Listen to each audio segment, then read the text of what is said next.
আসসালামু আলাইকুম। আমরা আবার বাসায় ব্যাক করেছি। আজকে আমাদের বাসার সব কিছু দেখাবো। এই যে আমাদের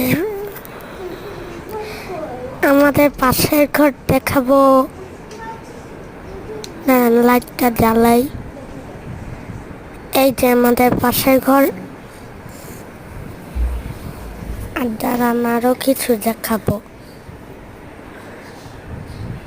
এই যে আমাদের পাশের ঘরের বেড, এই যে ট্রেডমিল, আমার বই খাতা রাখার জায়গা। লাইট অফ করে দিলাম। আর এই যে দেখেন আমাদের ড্রয়িং রুম। আর এই যে